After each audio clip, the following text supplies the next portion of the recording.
Hi, welcome to this walkthrough of the Battlestations Pacific demo. In this walkthrough I'll be taking you through the Divine Winds of Leyte level and giving you an idea of what you'll be up to in this mission and the full game. Here we can see the mission objective screen. We've got our primary objectives on the left to defend our aircraft carrier and then to destroy the shipyards in the area. There are also secondary objectives that appear throughout the mission and even hidden objectives for those that are really skilled.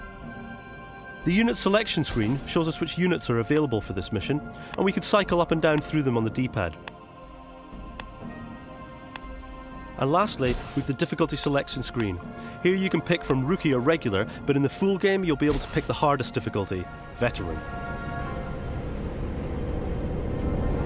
Our situation is bad. Third Fleet's gone north, chasing enemy flat tops. And we're back here, trying to suppress the Japanese on our own. Incoming plane, sir. It's not a dive bomber. I don't know what it is. It's really moving, though. It's coming in at a strange angle, too. I have a bad feeling about this. Something's not right.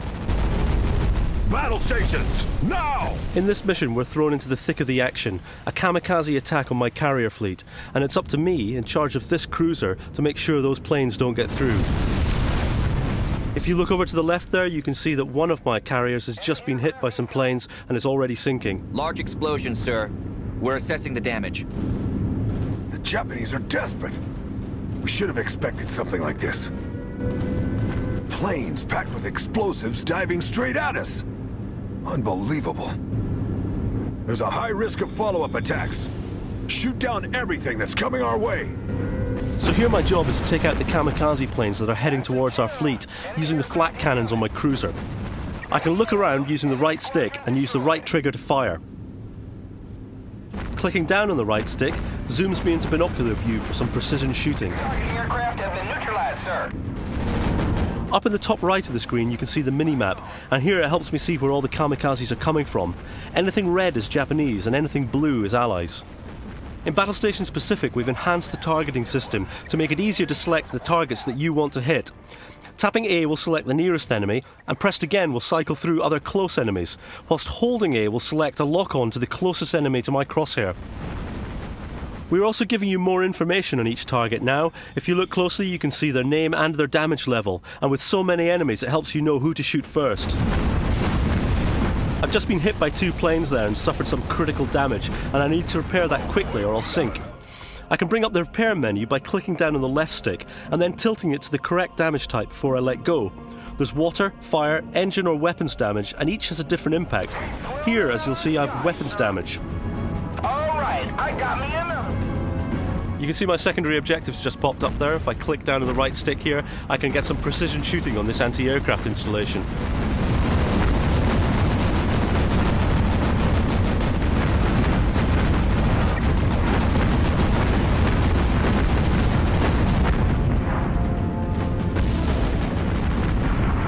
We've located an enemy airfield, sir. Flatten it. Enemy aircraft incoming. Enemy squadron destroyed, sir. Okay, so we've successfully defended the carrier fleet from the kamikaze attack, so I'm going to jump into the cockpit of this US Helldiver plane and flatten that airfield. I can use the right stick to bank, climb or dive, or I can speed up or down using the left stick as the throttle. The left stick can also be used as a rudder to move me left and right, and just as before the right trigger fires. Up ahead there on the island you can see the airfield hangar I need to bomb. Bombing runs in Battlestations Pacific are as simple to pull off as shooting a plane out of the sky. Holding down on the left trigger will bring up the aiming reticule, and pressing the right trigger will release the bomb.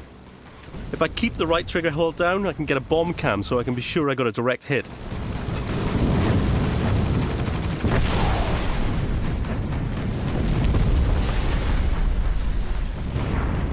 Good work, Airman.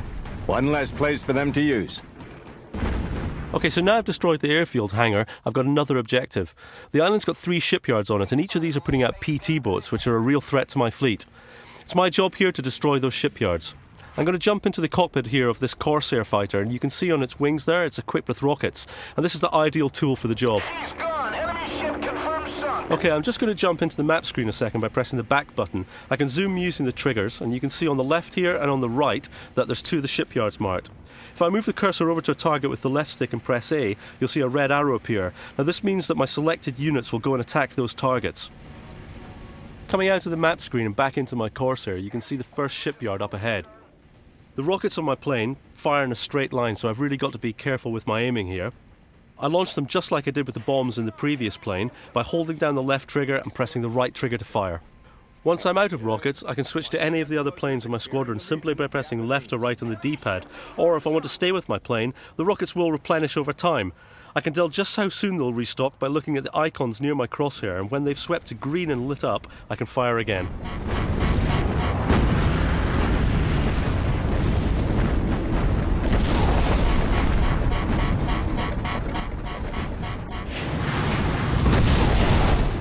A job well done. And no more PT boat threats. There's a huge enemy ship in visual, sir. Yamato class. She's steaming your way. If that thing gets close enough to fire those guns at us, we're a dead duck. Now that I've destroyed the airfield and all the shipyards, there's only one final objective left, and that's to sink this giant battleship, the Musashi.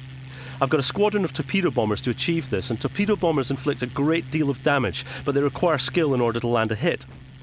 If I select my torpedo and drop it from this height, you'll see that it simply explodes when it hits the water, so I need to get far closer to the surface so the torpedo will travel. Using the D-pad, I'll switch to one of my other torpedo planes and head off on an attack run. I can get a good idea of when it's safe to drop my torpedo by simply looking at the indicator on the crosshair reticule. Firing the torpedo works much the same as it does on the rockets and the bombs. Hold the left trigger to select and press the right trigger to fire, or hold the right trigger for a torpedo cam.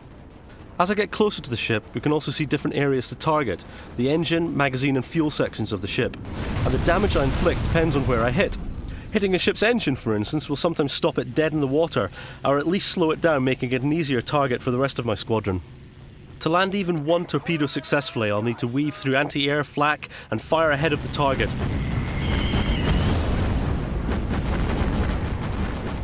Torpedoes do a great deal of damage so long as they hit the key areas of the ships, and even the Musashi can be sinking after about 4 successful hits. Blow them out of the sky, sir. Enemy air forces are inbound.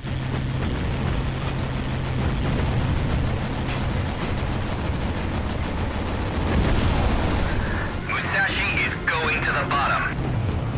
Mighty fine work. They don't come bigger than that. And our boys came through for us. Makes you proud. Enemy aircraft incoming. Enemy taken out. It was a close call, though. The 3rd Fleet better have a good reason for not being here for this one. This should have been their fight.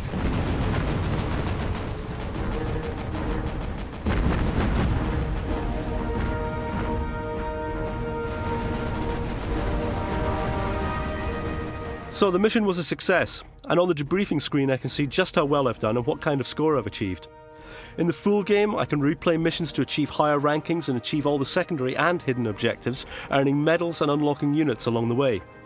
I can also replay each mission to go back and complete those secondary objectives that I missed the first time around, and trying to find all the hidden objectives. I hope you've enjoyed this short walkthrough of Battlestations Pacific, and we really hope to see you in the heat of the battle this May.